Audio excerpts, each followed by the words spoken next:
Good afternoon children.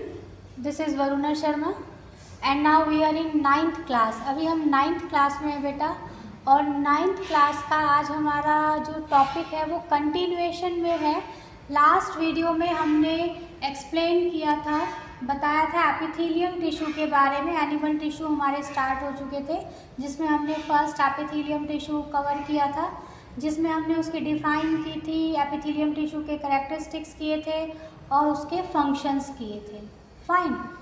आज की हमारी वीडियो और भी ज़्यादा इंटरेस्टिंग होने वाली है, क्योंकि आज हम ले रहे हैं टाइप्स ऑफ एपिथेलियम टिश्यू, यानी जो एपिथेलियम टिश्यूज़ हैं उसके कितने टाइप्स हैं। और आपको भी जान के हैरानी होगी कि अलग अलग जगह कितने टाइप्स के कवरिंग्स हमारे ऑर्गन्स पर और बॉडी के ऊपर प्रेजेंट है और किस तरीके से वो अपना फंक्शन परफॉर्म करते हैं। Fine. So the classification of epithelium tissue is based on the different things. इसको अलग अलग चीज़ों के ऊपर क्लासीफाई किया गया है। First of all classification is based on the layers, कि एपिथेलियम टिश्यू जो है कितनी लेयर्स से मिलकर बना है, उसके बेस पर यहाँ वेरिएशन है। फिर सेकेंड जो क्लासिफिकेशन है वो सेल्स, जो एपिथेलियम टिश्यू को बनाने में जो सेल्स यूज़ हो रही हैं उन सेल्स का शेप कैसा है, शेप के बेस पर क्लासिफिकेशन है।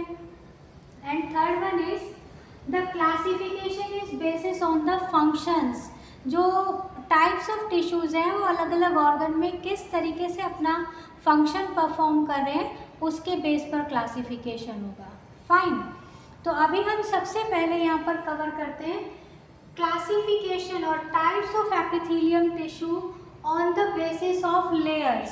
लेयर्स की बेस पर ले रहे हैं कि एपिथेलियम टिश्यू का लेयर्स कितनी है। देखो, एक चीज़ का हम थोड़ा सा मैं रिवाइज करवा दूं कि एपिथेलियम टिश्यू कौन सा टिश्यू था, जो बॉडी की आउटर सरफेस पर प्रेजेंट था, ऑर्गन्स की आउटर सरफेस पर प्रेजेंट था, और जिसका काम बेसिकली प्रोटेक्शन का काम था। प्रोटेक्शन के साथ साथ वो कहीं एब्जॉर्प्शन कर रहा है, कहीं एक्सक्रीशन कर रहा है, कहीं वो सिक्रीशन कर रहा है, इस टाइप से भी अपने अलग अलग फंक्शंस परफॉर्म कर रहा है, बट ओवरऑल जो फंक्शन था वो प्रोटेक्शन था। अब यहाँ पर देखिए, जब लेयर्स की बात करें, सबसे पहले हम एक करें कि सिंपल एपिथेलियम। सिंपल एपिथेलियम है तो simple epithelium is made up of single layer of cell. ये सिंपल एपिथेलियम है and simple epithelium is unilaminar. Unilaminar, lamina means layer, एक ही लेयर की बनी हुई होती है। यानी जो बेसमेंट मेम्ब्रेन है, सपोज ये बेसमेंट मेम्ब्रेन है, ये जो है इस बेसमेंट मेम्ब्रेन के ऊपर केवल एक ही लेयर, इस टाइप से एक ही लेयर प्रेजेंट होगी सेल्स की। अगर एक ही लेयर प्रेजेंट है तब हम उसको क्या कहेंगे, सिंपल एपिथेलियम। फाइन। नेक्स्ट देखिए, इनका जो फंक्शन है वो क्या है। जहाँ जहाँ पे सिंपल एपिथेलियम है, अब दिमाग में बिठा लो इस बात को, जहाँ जहाँ पर सिंपल एपिथेलियम होगी वहाँ पर वो फंक्शन करेगी सिक्रीशन एंड एब्जॉर्प्शन। यानी या तो वो कोई मटेरियल को सिक्रीट कर रही है, किसी लिक्विड सब्सटेंस को, या वो किसी सब्सटेंस को एब्जॉर्ब कर रही है। तो सिक्रीट करना, या सिक्रीट करना मतलब बनाना, और बनाने के बाद अपने सेल्स से उसको बाहर निकाल देना, दैट इज सिक्रीशन। तो या तो वो सिक्रीट कर रही है या बाहर से किसी मटेरियल को एब्जॉर्ब कर रही है। फाइन। ये तो था सिंपल एपिथेलियम। सेकेंड देखिए, कंपाउंड एपिथेलियम। कंपाउंड, नाम से पता चल रहा है कंपाउंड एपिथेलियम या कॉम्प्लेक्स एपिथेलियम। तो कंपाउंड और कॉम्प्लेक्स एपिथेलियम में क्या होगा, यहाँ पर सिंगल लेयर नहीं होगी, यहाँ पर क्या होगा, सपोज ये एक लेयर बन गई यहाँ पर सेल से, इसी के ऊपर एक दूसरी लेयर होगी एपिथेलियम की, फिर एक और लेयर, इस तरीके से कई सारे लेयर्स यहाँ पर होंगे। तो ये जो है, जैसे ये यूनिलैमिनर थी तो ये मल्टीलैमिनर लेयर होगी। फाइन। तो यहाँ पर क्या होगा, it consist of more than one layer of cells. और जहाँ पर एक से ज़्यादा लेयर्स होंगी वहाँ पर क्या होगा, जो कवरिंग है वो थिक हो जाएगी, और थिक होने की वजह से इसका जो इम्पॉर्टेंट फंक्शन होगा that will be protection. They provide protection to the inner organs, क्योंकि याद रखना है आपने, ये ऑर्गन्स की लाइनिंग फॉर्म करेगी, या तो आउटर सरफेस पर होगी या ऑर्गन की आउटर सरफेस पर। तो ये जो है जब थिकनिंग है यहाँ पर लेयर कई सारी इकट्ठी हो गई तो it provide protection to the inner parts. आप एग्जाम्पल में बहुत अच्छा एग्जाम्पल इसका है, इजी लर्न हो जाएगा ये। स्किन, जितने भी टेरेस्ट्रियल वर्टिब्रेट्स हैं, मीन लैंड पर रहने वाले जितने भी लैंड लिविंग वर्टिब्रेट्स हैं उनमें ये प्रेजेंट है in the form of skin. Fine, I hope आपको समझ में आ गया होगा। On the basis of layers, simple layers and many layers. Simple layer में एक ही लेयर होगी और मल्टीपल लेयर्स जहाँ पर होंगी वहाँ कंपाउंड फॉर्म होगी। सिंपल लेयर का फंक्शन क्या होगा? Secretion and absorption. तो कंपाउंड का फंक्शन क्या होगा? प्रोटेक्शन। फाइन, नेक्स्ट देखिए। नेक्स्ट जो क्लासिफिकेशन है, classification of epithelial tissue, it is based on cell shape. Cell के शेप पर डिपेंड कर रहा है कि सेल का शेप कैसा है। अब यहाँ पर देखिए ये 4 टाइप्स के होते हैं, squamous epithelium, cuboidal epithelium, columnar epithelium and ciliated epithelium. Fine, देखो स्क्वैमस एपिथेलियम, स्क्वैमस जो होगा ये कैसी सेल्स होंगी? थिन सेल्स होंगी, फ्लैट होंगी, डिस्क लाइक होंगी या स्केल लाइक होंगी, यानी पॉलीगोनल भी हो सकती है। इस टाइप से आप देखिए ऐसे फ्लैट शेप होंगी, फ्लैट सेल्स होंगी, ये पॉलीगोनल शेप भी होंगी ये। और न्यूक्लियस यहाँ पर सेंट्रली लोकेटेड होगा। सेंट्रली लोकेटेड होने के साथ साथ ऊपर की तरफ बल्ज आउट होगा। जो न्यूक्लियस है सेंट्रली लोकेटेड और ऊपर की तरफ होगा, बल्ज आउट होगा। तो यहाँ पर जो इम्पोर्टेंट फीचर है वो क्या क्या होगा? देखिए थिन होगी ये सेल्स, फ्लैट सेल्स होंगी, ये देखिए डिस्क लाइक है, स्केल लाइक सेल्स हैं, और साथ साथ ये जो सेल्स है क्लोजली फिटेड होंगी just like the floor tiles. जैसे हम फर्श पे टाइल बना लेते हैं ना, तो फर्श पे जो टाइल्स है कैसी होती है? दूसरे साथ कॉम्पैक्ट, बिल्कुल कॉम्पैक्टली अरेंज होती हैं, कोई स्पेस बीच में नहीं होता, कोई गैप बीच में नहीं होता, एक टाइल के साथ दूसरी टाइल रेगुलर कनेक्ट हो जाती है। तो ऐसे ही ये भी कनेक्ट हो जाती हैं, इसलिए इनको हम जो है क्लोजली फिटेड इनकी प्रॉपर्टी, और इसीलिए इनको हम जो है फ्लोर टाइल लाइक स्ट्रक्चर्स भी कहते हैं। फाइन, सेंट्रली न्यूक्लियस है, यहाँ पे न्यूक्लियस सेंटर में प्रेजेंट है, और जहाँ पर भी ये स्क्वैमस एपिथेलियम होगी इसका काम होगा सब्सटेंसेस को एक्सचेंज करना। अब जहाँ जहाँ पर सब्सटेंसेस एक्सचेंज हो रहे हैं, फॉर एग्जांपल लंग्स एल्वेलाई में गैसेस का एक्सचेंज हो रहा है, या किडनी ट्यूब्यूल्स हैं वहाँ पर एक्सचेंज हो रहा है मटेरियल, क्योंकि एब्जॉर्ब कर रहे हैं, एलिमिनेट कर रहे हैं, तो वहाँ पर सरफेस से मटेरियल एक्सचेंज हो रहे हैं, या ब्लड वेसल्स हैं वहाँ पर, इन जगह पर ये प्रेजेंट होंगे। फाइन, समझ में आ गया होगा। स्क्वैमस का मतलब फ्लोर टाइल वाला स्ट्रक्चर आप दिमाग में बिठा लो, जैसे फ्लोर की टाइल्स फिट हो जाती हैं ऐसे ही होंगी। सेकेंड देखिए क्यूबॉइडल। क्यूबॉइडल नाम से ही पता चल रहा है, क्यूबॉइड। फाइन, तो क्यूबिकल शेप्ड होंगी। कैसी होंगी ये?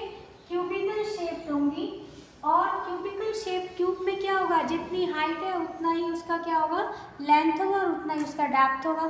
तो यहाँ पर जो सेल्स हैं वो क्यूबिकल शेप्ड है। क्यूबिकल शेप मतलब जितनी लंबी उतनी चौड़ी और उतनी ही गहरी। तो हमने लंबाई चौड़ाई इन सेल्स की लेनी है, इसीलिए क्योंकि एक जैसी हो गई, लेंथ और विड्थ इक्वल हो गया, तो हम कह सकते हैं these cells are isodiametric. Word पर ध्यान दीजिए आप, आइसो सेम, डायमीट्रिक जिनका डायमीटर सेम है, means these cells are isodiametric cells, same size cells होंगी। इनमें भी सेम उसी तरीके से आप लें तो सेंट्रली न्यूक्लिएटेड होंगी, यानी यहाँ पर जो न्यूक्लियस होगा वो सेंट्रली लोकेटेड न्यूक्लियस होगा। न्यूक्लियस लगभग सेंटर में ही प्रेजेंट होगा सेल्स में। फाइन, इनकी लोकेशन कहाँ पर है? किडनी ट्यूब्यूल्स में, उनके जो डक्ट्स होते हैं सलाइवरी ग्लैंड डक्ट्स में, यहाँ पर प्रेजेंट होंगी। फाइन, नेक्स्ट देखिए कॉल्यूमनर। नेक्स्ट जो है वो क्या है? कॉल्यूमनर। कॉल्यूमनर कॉलम जैसा, पिलर जैसा, खंबे का दिमाग में बिठा लो। खंबे जो होते हैं, पिलर जो होते हैं, पिलर कैसे होते हैं? जिनकी चौड़ाई है कम और लंबाई काफ़ी ज़्यादा होती है। तो these cells are column like cells, यानी अगर हम लें तो इस टाइप से देखिए कैसा इनका शेप हो गया, चौड़ाई तो कितनी कम है और लंबाई कितनी ज़्यादा है इनमें। फाइन। साथ साथ न्यूक्लियस की पोजीशन वेरिएबल होती है इनमें, ज़रूरी नहीं है कि सेंटर में ही लोकेटेड हो, न्यूक्लियस ऊपर भी हो सकता है, न्यूक्लियस जो है मिड में भी हो सकता है और न्यूक्लियस जो है वो बॉटम की तरफ भी हो सकता है। तो न्यूक्लियस की जो पोजीशन है वो वेरिएबल है, अलग अलग जगह, यानी फिक्स न्यूक्लियस प्रेजेंट है बट पोजीशन फिक्स नहीं होती है इनमें। फॉर एग्जांपल अगर हम इसका लोकेशन देखें तो एलिमेंट्री कैनाल, फैलोपियन ट्यूब्स, ये सब जगह जो है ये प्रेजेंट होगी। एक चीज़ का आपने ध्यान रखना है, सेल्स के शेप पर बहुत ध्यान रखना है, ये आपको लर्न होने चाहिए। साथ साथ बेटा इन टिश्यूज़ की लोकेशन ज़रूर ध्यान रखनी है कि इन टिश्यूज़ का लोकेशन क्या है। क्वेश्चंस जो है मोस्टली लोकेशन से रिलेटेड आते हैं। फोर्थ वन देखिए सीलिएटेड, नाम से ही पता चल रहा है सीलिएटेड, तो सीलिया प्रेजेंट होंगे। सीलिया क्या होते हैं? Hair like outgrowth. अब जैसे इनकी अगर हम शेप लें तो सीलिएटेड एपिथेलियम के जो सेल्स हैं वो कॉल्यूमनर भी हो सकते हैं शेप के अकॉर्डिंग और वो क्यूबॉइडल भी हो सकते हैं शेप के अकॉर्डिंग, बट चाहे तो वो क्यूबॉइडल हो, चाहे तो वो क्यूबॉइडल हो और चाहे वो कैसी हो, कॉल्यूमनर हो, इनमें क्या होगा, सरफेस पर क्या प्रेजेंट होंगे, हेयर लाइक स्ट्रक्चर्स प्रेजेंट होंगे and these hair like structures are known as cilia. क्या कहेंगे इनको? सीलिया कहेंगे।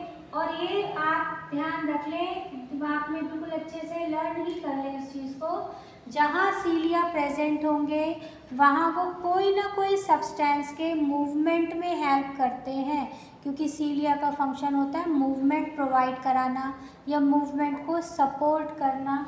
तो इसीलिए इनका जो फंक्शन होगा वो क्या होगा, सब्सटेंसेस को मूवमेंट प्रोवाइड कराना। उसी के अकॉर्डिंग इनका जो लोकेशन होगा किडनी ट्यूब्यूल्स में, ट्रैकिया में, ओविडक्ट्स में, यहाँ ये प्रेजेंट होंगे। फाइन। फिर से देखो एक बार, सेल शेप के ऊपर बेस्ड हो गए आपके स्क्वैमस जो कि पॉलीगोनल शेप्ड है, फ्लोर टाइल दिमाग में बिठा लो आप।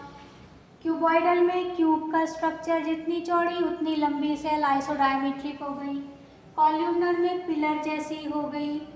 और सीलिएटेड में चाहे तो कॉल्यूमनर हो चाहे वो जो है क्यूबॉइडल हो, but cilia hair like outgrowth present होंगे आउटर सरफेस पर, अपर सरफेस पर। फोर्थ वन देखिए, on the basis of functions. अब इनका फंक्शंस के बेस पर क्लासिफिकेशन है। तो जो एपिथेलियल टिश्यू है ये सेंसरी होगा, जहाँ जहाँ पर ये स्टिमुलसेस को रिसीव करेगा। एनवायरनमेंट, स्टिमुलस क्या है? एनवायरनमेंट से मिलने वाले मैसेज। तो एनवायरनमेंट से मिलने वाले मैसेज को जब रिसीव कर लिया वो सेल्स होंगे कौन से? Sensory epithelium. फाइन। तो इनका फंक्शन क्या हो गया कि ये जो है रिसीव करेंगे स्टिमुली। स्टिमुली क्या होंगे? मैसेजेस। ये कॉमनली हम कहते हैं इनको मैसेजेस। कहाँ से? एनवायरनमेंट से मिलने वाले, यानी एनवायरमेंटल मैसेजेस को क्या कहेंगे? स्टिमुली।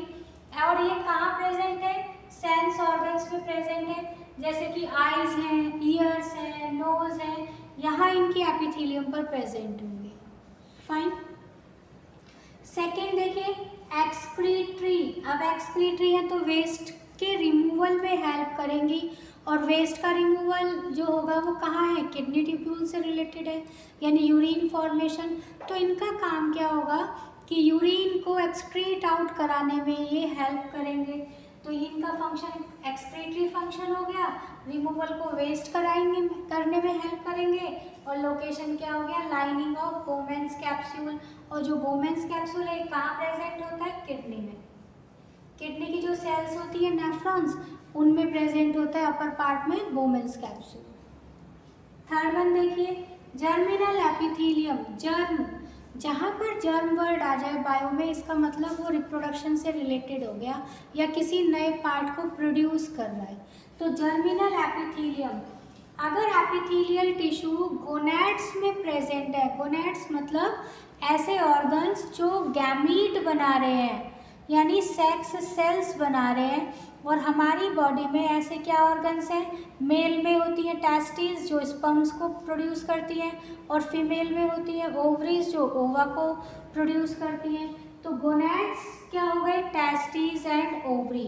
तो टेस्टिस में स्पर्म बनेंगे और ओवरीज में ओवा बनेंगे, यानी टेस्टिस और ओवा क्या है, गैमीट्स। तो जहाँ पर गैमीट फॉर्मेशन है, गोनैड्स हैं, वहाँ पर ये प्रेजेंट होंगी और इनका फंक्शन फिर क्या होगा, gamete production. Fine. Fourth one is glandular epithelium. ये जो ग्लैंडुलर एपिथेलियम है, ये ग्लैंडुलर एपिथेलियम जनरली जो है ऐसे ऑर्गन्स के लाइनिंग पर प्रेजेंट होगी जहाँ से वो अपने अंदर कोई सब्सटेंस प्रोड्यूस कर रहे हैं और फिर उसको धीरे धीरे बॉडी से रिमूव करा रहे, सिक्रीट आउट कर रहे हैं, तब वो होंगे ग्लैंडुलर एपिथेलियम। तो ग्लैंडुलर एपिथेलियम जो है ये 2 टाइप्स की होती हैं। ये कहीं पर तो यूनिसेलुलर है और कहीं पर ये मल्टी सेलुलर है। जैसे यूनिसेलुलर तो स्टमक में, इंटेस्टाइन में है, जहाँ पर इंटेस्टाइन में भी बहुत सारे एंजाइम्स और सिक्रीशंस रिलीज होते हैं। स्टमक में भी बहुत सारे एंजाइम्स रिलीज होते हैं फूड को डाइजेस्ट करने के लिए। तो ये यूनिसेलुलर तो स्टमक, इंटेस्टाइन में प्रेजेंट है, और जो मल्टी सेलुलर है वो स्वेट यानी पसीना जो निकल रहा है वो वाले सेल्स, सलाइवरी ग्लैंड्स में प्रेजेंट है जो सलाइवा प्रोड्यूस कर रहे हैं। सीबेसियस ग्लैंड जो ऑयल यानी स्किन्स में प्रेजेंट होते हैं, ऑयल वगैरह सीबम को निकालने के लिए, रिमूव करने के लिए। मैमरी ग्लैंड्स यानी जो मिल्क सिक्रीटिंग ग्लैंड्स हैं, मिल्क प्रोडक्शन का काम करेंगे। फाइन। आज हमने किए हैं classification of epithelial tissue. I hope आपको समझ में आ गए होंगे किस तरीके से हमने क्लासिफिकेशन किया इनका और किस तरीके से इसके टाइप्स हैं, अलग अलग टाइप्स हैं। कहीं पर लेयर्स की फॉर्म में है, कहीं पर सेल शेप की फॉर्म में क्लासिफिकेशन है, और फिर एक है फंक्शंस के बेस पर क्लासिफिकेशन। फाइन। इसका एक स्क्रीनशॉट ले लें आप अभी, और जो नए व्यूअर्स हमारे साथ जुड़ रहे हैं वो चैनल को सब्सक्राइब करना ना भूलें। सब्सक्राइब करें और शेयर करें। Thank you. Please take a screenshot.